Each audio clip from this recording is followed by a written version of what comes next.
Meu parceiro, se tu curte uma pancadaria daquelas, esse episódio foi feito pra ti, porque hoje é soco vindo de tudo quanto é lado, mal dá tempo de respirar entre uma cena e outra. Então se ajeita aí, porque o desfecho desse capítulo vai até fazer a careca da galera levantar. O moleque já pegou o Denden Mushi e mandou o papo. O nome dele é Monk D. Luffy e ele vai ser o rei dos piratas. Ele avisou que estavam de mãos dadas com o Dr. Vegapunk e que era bom tirarem todas as tropas se quiserem que a cabeça da York continue grudada no corpo. E a garota chorava feito louca, implorando por ajuda. Os marinheiros ficaram em choque, dizendo que o chapéu de palha é realmente tão perigoso quanto falam. A Vivi estava em choque, sem conseguir acreditar, já que até pouco tempo estava defendendo ele. Os Gorosei queriam saber quem dos agentes ainda respirava no laboratório. Quando Luffy ia abrir a boca, a Robin tapou a cara dele e desligou o Denden Mushi, mandando ele parar de ser tonto e entregar informação de bandeja pro inimigo. Na cabeça dele, o plano ia dar certo e a marinha ia recuar. Mas o Usopp mandou ele parar de subestimar a marinha. O Saturno explicou que só existiam 3 prioridades: garantir a segurança da York, proteger o Punk Records, que é tipo o HD externo do Vegapunk, e a Power Plant, que serviria para fazer a Modern Flame. O resto, dane-se. Um marinheiro disse que o time do Robilux estava por lá, mas o velho já previa o pior, dizendo que os humanos são como baratas, mesmo cortando a população, sempre voltam. Tá achando que tá em anime de vilão agora. Ai, como eu sou cruel. A York disse que fez um trato com os Gorosei, então se encostassem nela, eles iam explodir tudo como fizeram com o Hara. A Nami ficou fula da vida ao ouvir aquilo na frente da Robin e desceu o martelo do Thor na fuça da traidora. York ameaçou dedurar tudo pros Gorosei, mas a Nami tava nem aí. O Zoro mandou ela parar porque a York estava indefesa, mas esqueceram que a principal arma dela é a língua. A Robin disse que estava se sentindo bem melhor graças ao Chopper, que quase soltou o rojão pelo ouvido de tão envergonhado.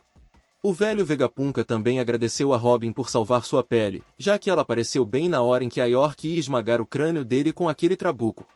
O Chopper comentou que o Pinochio metálico ajudou bastante protegendo eles dos serafins. E o Narizudo explicou que só estava procurando o Zoro, mas acabou trombando com a galera e precisou ser salvo por ele mesmo. O Kaku tentou mandar ele calar a boca, mas a coluna do velhote já rangeu e o Robilux mandou ele pra cama. A Lilith chorava feito neném, dizendo que o Edson, Pitágoras e o chá tinham travado, mas o robozão disse pra ela parar de drama, que ele tava mais vivo que nunca. O Usopp pediu silêncio porque tentava contato com a galera do subsolo, enquanto a CP0 agradecia o chapéu de palha pela comilança, mesmo com outros mandando eles ficarem quietos.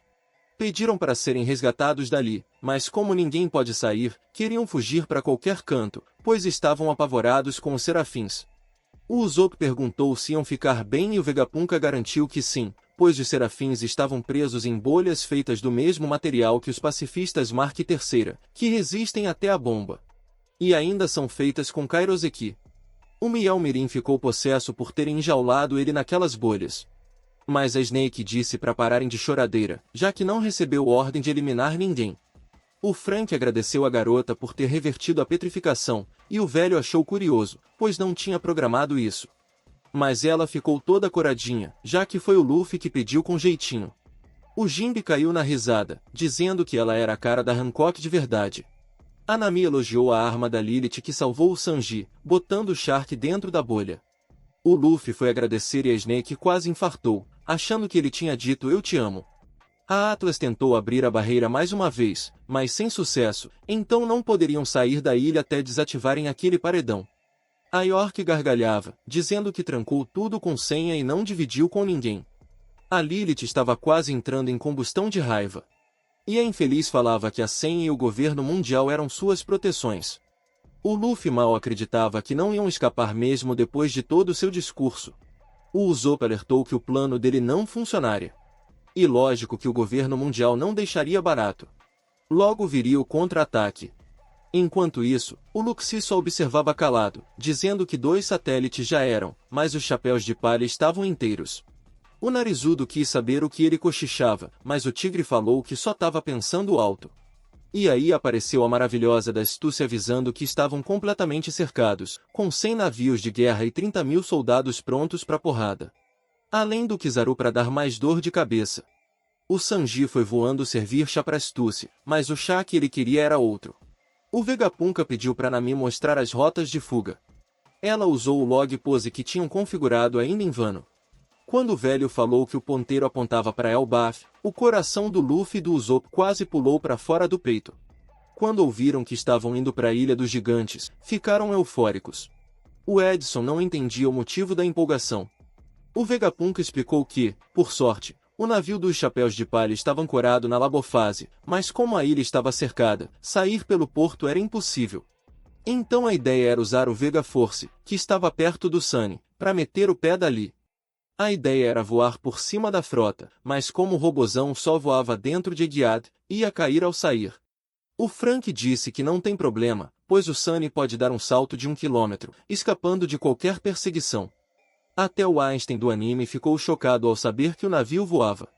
Quando soube que voava com Coca-Cola, os olhos do velho brilharam, já pensando em 1000 invenções.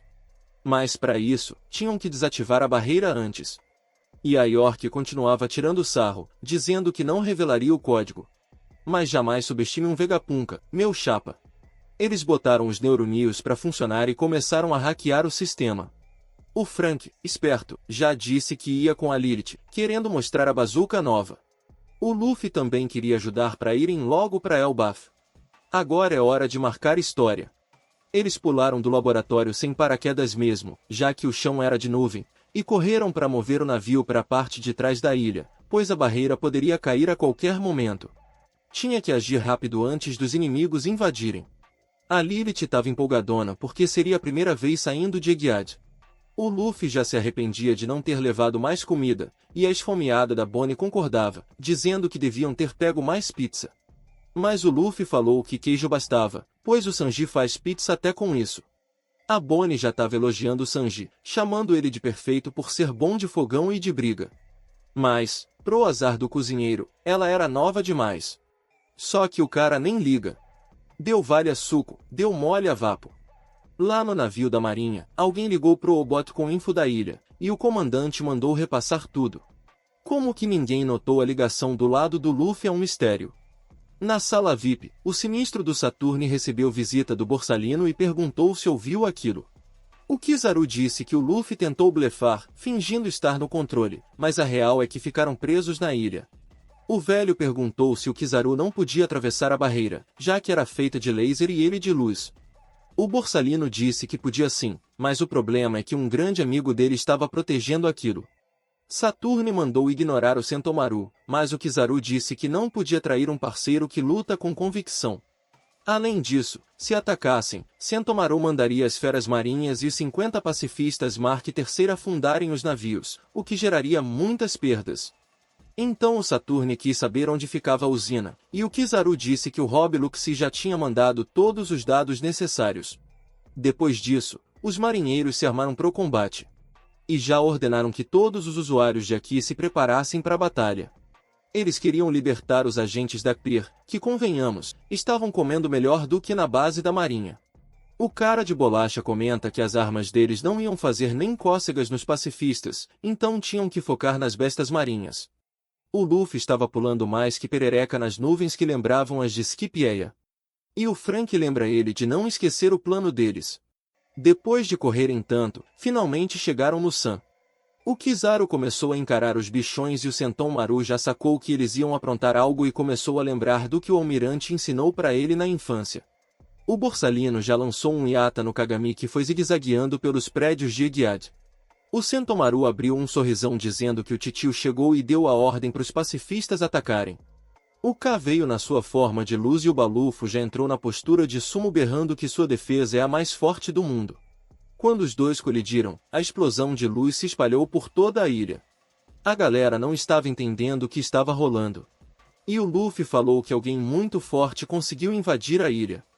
O Kizaru e o Big Mac estavam numa trocação insana, mas nem os golpes do almirante conseguiam furar a defesa do pivete, que gritava que não ia deixar o titio passar dali. O bicho disparou ao infinito e além, quando os dois bateram, geraram uma explosão tão forte que os barcos balançaram. Depois disso, os vice-almirantes foram pro combate. A gatinha da Dólar foi na frente e os pacifistas já armavam a bazuca para explodir geral, mas os marinheiros lançaram várias boladas de canhão para atrapalhar o ataque dos robôs. Só que o leão marinho apareceu, fez os soldados se borrarem todos e deu uma mordida que destruiu o navio de guerra. Um cachorrão com chifres meteu uma cabeçada que acabou com outro navio. Mas o mais insano era um peixe-rato com nariz de escavadeira que ficou de sacanagem com os palhaços. Os bundão já estavam quebrando a cabeça pensando em como derrotar esses filhotes do capiroto, quando o outro chegou na moral só para dar um cheirinho no cangote deles. Só que o vice-almirante Cabeça de Amendoim chegou dando um Detroit Smash que destruiu metade da cabeça daquela vaca. Um pacifista marquetri tentou atirar nos navios, mas levou uma bicuda da Dolça. Queria eu que essa belezura aí pisasse na minha cara, mas só uma vez, porque na segunda ia acontecer o mesmo que com esse borgão aí. Os outros vice-almirantes também não ficavam para trás e estavam detonando as maiores armas da marinha. O Oop ficou em pânico porque a marinha estava invadindo com tudo e o Vegapunk achou estranho, já que Sentaru tinha 50 pacifistas ao lado dele. Mas o verdadeiro pavor veio quando viram a cara do Kizaru nas câmeras e lembraram do sufoco que passaram em Sabaldi. A York ria da desgraça deles, dizendo que estavam ferrados, e o Zorão já mandou ela calar a boca se quisesse viver. O menino Sentomaru mandou uma palmada mortal, mas o Borsalino desviou sem esforço. O velhote pedia desculpas ao garoto por forçá-lo a lutar contra o almirante e disse que entenderia se ele fugisse. Mas o Edson mandou ele parar de drama e trabalhar logo para descobrir o código da barreira. O botijão de gás não sabia nem para onde olhar, e o Kizaru surgiu do nada metendo uma joelhada que afundou o gordinho na parede. Antes que ele reagisse, o Kaba lançou um Yasuka no Magatama que, se o Sentomaru parasse de correr por um segundo, virava picadinho. O moleque pediu desculpas, mas disse que prometeu ao Luffy do Chapéu de Palha que protegeria o Vegapunk. O almirante perguntou desde quando ele era parceiro de pirata. Mas ele correu até o machado e gritou que o Vegap é seu salvador. Se for preciso, ele vai lutar até ao lado de piratas para defender ele. Partiu o Kizaru no meio e deu um sorrisão. Só esqueceu que o cara é feito de luz e se regenerou na hora. Aí o Kizaru lembrou do dia que ele e o Vegap estavam caçando ursos na floresta. Mas os ursos tinham apanhado de um moleque baixinho que parecia uma bola. Ele disse que venceu todos lutando sumo. O cabeçudo perguntou de onde ele era e o moleque disse que odiava sua vila porque só tinha fracotes. Nunca mais voltaria. Mas o Kizaru logo percebeu que ele foi expulso, isso sim. Então Sentomaru gritou que era muito forte e nunca sentia fome, mas queria trabalhar para comprar nigiri. Aí o Kizaru e os marinheiros riram do moleque. O Vegapunk falou que ele era forte e perguntou se queria ser seu guarda-costas. O pivete topou com a barriga roncando. Depois disso, correu até o Kizaru, chamando ele de tio e perguntando como proteger o vovô Punk. E o Kaba tentou ensinar tudo enquanto ele viajava.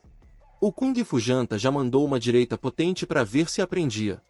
Mas o Kizaru falou que sua defesa era tão braba quanto a do moleque. E com um dedo só meteu um laser na testa do Sentomaru, afundando ele no chão e rachando metade da ilha. Esse aí é sinistro. No meio das chamas, pegou o controle dos pacifistas e disse que o comandante estava fora de combate. Agora a missão deles mudou, devem ajudar a marinha a afundar os abstepes. Esses aí mudam de lado num piscar de olhos. Já deram um tiro nas costas do cachorrão, que era a destruição dos navios.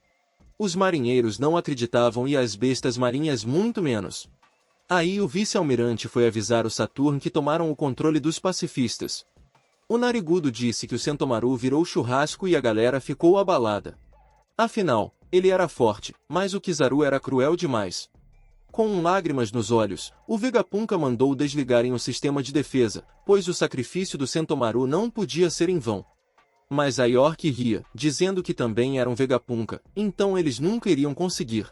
O velhote disse que o Kizaru era feito de luz e podia invadir o laboratório a qualquer momento. E o coração do Sopio quase pulou para fora. O Ku disse que morria de saudades do chapéu de pau e foi abraçá-los. Mas se demorasse muito, seria tarde, porque a galera já estava fugindo com o Vega Force. Enquanto a Lili pilotava até os fundos da ilha, a Bonnie e o Luffy se empanturravam, porque barriga vazia não aguenta. De repente, começou um alarme de emergência e a Lilith disse que era impossível, já que esse lugar era impenetrável. Mas o Kizaru passou pela barreira facinho com as mãos no bolso dizendo que precisava proteger a usina, o Punk Records, a York, se possível, um velho amigo. E que precisava eliminar o Dr. Vegapunk. Os Mugiaras ficaram em choque, já que o Luffy e os outros estavam presos lá fora com o Kizaru e correram para avisar o capitão. Enquanto o pilantra do Lucy só observava tudo. Astuce tomava seu chá tranquilamente. Até que o Lucy partiu a milhão para cima do Vegapunk para acabar com ele. Mas Astuce se jogou na frente e tomou no lugar do velho, caindo dura com um furo no pâncreas. O Sanji pegou a arma da Nami e prendeu o cara numa bolha, enquanto Zorão avançava furioso contra o Tigrinho, dizendo que ele ficou animado demais com o novo aliado. O Lucy afirmou que, com ele e o Kizaru ali, os chapéus de palha seriam destruídos. Mas o Zoro manda não subestimar e lança o maluco na parede com tanta força que caíram fora do laboratório. Do alto, Kizaru viu o Vega Force andando na moral e foi dar um salve. Agora ele entendeu por que o navio dos Mugueiras não estava na praia. O Frank até já estava vazando óleo de medo do almirante, mas quando foi perguntar ao Luffy o que fariam, o moleque já corria para cima com um sorrisão. E antes do Kizaru dizer algo, o nosso Yonko disparou na velocidade da luz e meteu uma bicuda sinistra. O Borsalino chamou ele de mal educado, mas o moleque disse que nesses 2 anos ficaram 100 vezes mais fortes. Um dia antes, havia explosões em Marejões, com soldados gritando que o escravo invencível voltou. Um tal de Rubito Babão berrava para deterem aquela aberração e lançaram várias bolas de canhão até derrubar o pobre coitado. Prenderam-o com uma concorrentes, mas ele era forte demais para os soldadinhos e ativou o poder da pata que todo mundo sabe o quão destrutivo é. Mandou um choque do urso que arremessou geral e os dragões celestiais já queriam executar o bicho. Até que um fumante vagabundo aparece perguntando o que ele estava fazendo. E era ninguém menos que o corno do Akainu vindo para exterminar o ursão. Um soldado tentou se erguer, mas um nojento pisou na cabeça dele, dizendo que não servia para nada, e gritou pro Akainu que queria comer lagosta ontem, mas não tinha. Disseram que isso nunca tinha ocorrido e queriam saber o motivo da escassez de comida em Marejões. Os caras não conseguem passar um dia sem encher a pança de caviar e croissant. É brincadeira. O Akainu falou que se não conseguirem conter um cara perigoso como ele, não poderiam deixá-lo solto. E que ele já deveria estar sem personalidade, praticamente morto. Mandou um soco flamejante que quase derreteu a cabeça do Kuma e disse que não sabia que ele ainda sangrava como humano. Mesmo assim, o Kuma recusou-se a cair e tentou fugir dali. Só que claro que o almirante não deixaria e mandou uma chuva de lava em cima dele. E quando estava prestes a ser vencido, o Kuma conseguiu se teletransportar para longe. Depois disso, vemos uma ilha pegando fogo no Novo Mundo, com a Bonnie amarrada e o desgraçado do Dokainu dizendo que se assustou ao saber que ela fugiu do governo. Mas agora ela era apenas uma boneca indefesa. E a pequena B gritou que eles iam pagar por tudo. O lixo ambulante disse que ela podia chorar, mas a consciência do Kuma nunca voltaria, pois ele mesmo quis virar arma. Mas a Bonnie disse que era mentira, pois seu pai jamais a abandonaria assim. Então, depois que voltamos do flashback, o Akainu começou a ser escorraçado pelos 100 rubitos por ter deixado o Kuma fugir. E já que ele tá com a mão cheia de lava, podia aproveitar para dar um carinho nos dragões celestiais nojentos, né? Voltando para a treta principal lá em Igiad, o caos estava instaurado. Uns pacifistas do lado do governo começaram a metralhar sem dó, detonando até os aliados que estavam do mesmo lado deles até 5 minutos atrás. Os marinheiros já se preparavam para invadir a fábrica, falando que o almirante Kizaru tinha entrado no laboratório lá no alto das nuvens.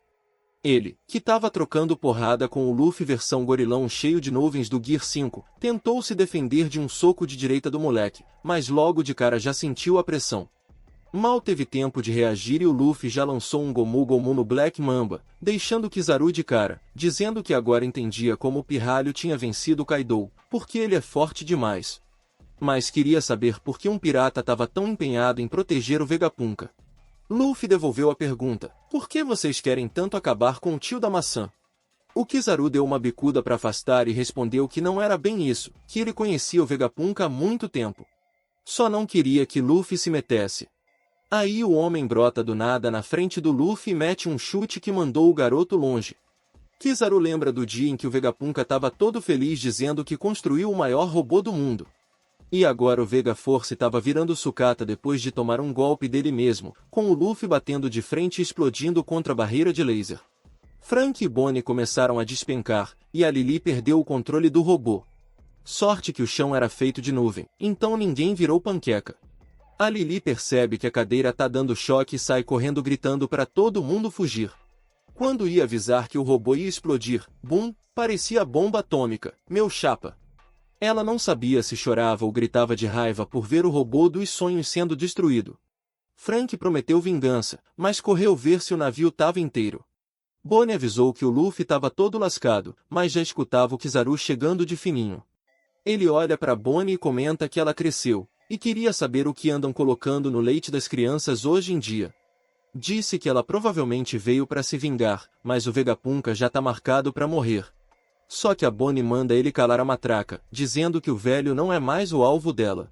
Pega um cabo no chão e tenta esmagar o Kizaru, que desvia fácil e diz que não queria ferir conhecidos que não deu ordem para matar. Mas ele fala isso e manda a Bonnie voando direto para a barreira, onde ela explode com tudo. Frank fica furioso, grita como ele ousa fazer isso com uma criança, tenta soltar um laser bolado, mas o Kizaru já tinha sumido. Lily berra pro Edson ligar para Stella porque tá todo mundo em perigo. O Usopp atende e o Vegapunk pergunta se tá tudo bem. Quando percebe que o Kizaru ainda não chegou, o cientista comemora, eles decifraram o código para desativar a barreira. York ficou braba e xingou os gênios. O velho pede pro Sanji e pro Jinbe levarem a bagagem pro navio porque tem coisa importante ali. Frank avisa que eles têm que sair logo, mas o cientista pergunta se o robô e o navio estão prontos. Frank diz que não, e nem precisa explicar, porque o Kizaru já aparece dizendo que o plano de fuga deles foi pro ralo. Todo mundo entra em pânico querendo saber como ele chegou ali e onde tá o Luffy. A Stella pergunta se ele causou a explosão, e ele confirma, dizendo que teve que destruir o robô. Os satélites já estavam espumando de raiva. Kizaru diz que a missão é difícil, então quer acabar logo com isso. Do nada tudo começa a tremer, parecendo terremoto, o que é estranho, porque eles estão nas nuvens. Todo mundo pergunta o que foi agora e Luffy aparece se contorcendo dentro da barreira dizendo que tá quente demais. Ativou o Gear 5 e começou a gargalhar dizendo, voltei. Kizaru não acreditava, e o Luffy já estava pulando de árvore em árvore tipo Tarzan, indo pro laboratório. Todo mundo fica de boca aberta quando uma mão gigante aparece e captura o Kizaru. Até o Brook arregalou o zóio, e ele nem tem olho. Luffy aparece sorridente, agradecendo o chute que levou e dizendo que quase virou geleia. O episódio termina com o robozão acordando depois de 200 anos de soneca. Luffy captura o Kizaru e quase esmaga na Mi versão Titã. Pede desculpa, dizendo que andou assistindo muito Ataque a um Titã. Kizaru fica chocado com o tamanho do pirralho e ouve que o Vegapunk não será entregue. Luffy começa a rodar o almirante como taco de beisebol e arremessa ele pro espaço. A galera fica sem acreditar, enquanto ele cai na risada. Brook fala que viu a nova forma do Luffy com os próprios olhos, e de novo, ele nem tem olho. Chopper avisa que precisam carregar a Robin com cuidado. Edson arranja uma maca. Vegapunk leva um susto ao ver Bonnie toda detonada. Atlas sai voando para recuperar os pacifistas, e o velho pede para ir junto. Usopp diz que ele não pode ir, que isso tudo é só para acabar com o INSS dele. Vegapunk xinga o Frank por deixar uma criança levar bicuda e decide ir junto com Atlas. Sanji ouve tudo e pega fogo, dizendo que não vai perdoar o Kizaru. Jinbe avisa que pegou as malas e vai se encontrar com eles na saída dos fundos. Vegapunk sai voando com jetpack. Frank fica se culpando, mas Lily dá um tapão e manda ele parar de chorar e ajudar. Frank parte e ela cuida do resto. Ela ainda tá chocada que o Luffy venceu o Kizaru, mas Frank diz, nosso capitão nunca perde. Soldados da marinha estavam correndo, mas um deles ouviu algo e foi ver. Sorte da Bonnie, o chefe dele mandou ele voltar. Ela voltou à forma de criança, pegou um ferro e transformou um soldado em bebê. Saiu detonando geral. Ela até envelheceu espadas para apodrecerem. Quando encurralada, voltou à forma de criança e fez os marinheiros se atacarem. Desviou de uma escopetada e transformou os caras em criancinhas ou velhotes. O capitão mandou evacuar o centro da cidade porque a Bonnie estava escondida e era perigosa. Ela mal respirava e já ouviu gritos, mas quem os soldados acharam foi o Sentomaru, queimado no chão. Bonnie lembra que só sobreviveu porque o robô Big Mac pegou ela. E ela pensava se conseguiria se esconder até aquilo tudo passar. No Labo Stratum, Zoro grita que quer sair, mas o Rob Luxie aparece dizendo para ele não atrapalhar. Luxie fica mudando de lugar, mas Zoro fala que já sabe onde ele tá pelo cheiro de gambá. Ele desvia de um ataque felino, e as garras do Luxie trocam com as espadas do Zoro usando aqui do armamento. Mas ele não esperava o Zorão girando igual Beyblade e socando ele no chão. Luffy assiste e pergunta se Zoro quer ajuda, mas ele manda cuidar do Kizaru. Luxie e Zoro trocam mais golpes. Zoro ativa o Haki do rei e diz que se aquilo for tudo que o gato sabe fazer, não vai nem chegar perto do capitão. Luxie responde que não esperava menos do braço direito de um Yonkou. Enquanto isso, o Kizaru, que estava voando no espaço, decide parar de brincar. Mete um Yazakani no Magatama, aparece atrás do Luffy e faz um jutsu de clones de luz. Luffy acha que exagerou no refrigerante e começa a se esquivar. Uma bala de luz acerta de raspão. Ele tenta revidar, mas pega só clone. Ativa o modo Titã Colossal e apavora o Kizaru. Com um tapa só, elimina metade dos clones. Kizaru pensa que é bom assim, que um alvo grande é fácil. Só que o Luffy sopra e voa todos eles. Mas o verdadeiro Kizaru já estava 3 passos à frente, brota no laboratório, pega o Usopp pelo cangote e pergunta onde está o Vegapunk. Vegapunk e Atlas aparecem num carrinho insano. Sanji quer subir, mas o velho tá focado em salvar Bonnie. O cozinheiro fica desconfiado do Vegapunk chamar Bonnie de criança, alô conselho tutelar. Kizaru larga o Usopp e vai atrás do velho, mas Luffy aparece engolindo o raio de luz. Ninguém se surpreende mais com esse menino. Frank avisa para Lily usar o Frank Shogun para carregar o navio e pega a carona no carrinho. Luffy já estava arrependido de engolir o raio, brilhando igual o poste. Vegapunk dá o sinal, Edson desativa a parte da barreira e reativa quando eles passam. Vegapunk ativa o modo invertido da estrada para dirigir de ponta cabeça. Mas os marinheiros percebem e avisam que o cientista saiu. Os pacifistas miram no carrinho, mas Atlas mete a cabeça para fora e dá nova ordem, eliminar os soldados da marinha. Eles mudam de alvo na hora, deixando todo mundo em choque. Só que ninguém esperava que alguém com autoridade maior ainda aparecesse. E o episódio termina assim. Mas se prepara, porque no próximo chega ele, o Pesadelo Encarnado. O título é O Pesadelo Ataca, São Saturno, Deus Guerreiro da Ciência e Defesa. Com isso eu fico por aqui. Se quiserem mais vídeos como esse, comentem 1228, deixem o like e se inscrevam para receber os próximos vídeos. TMJ.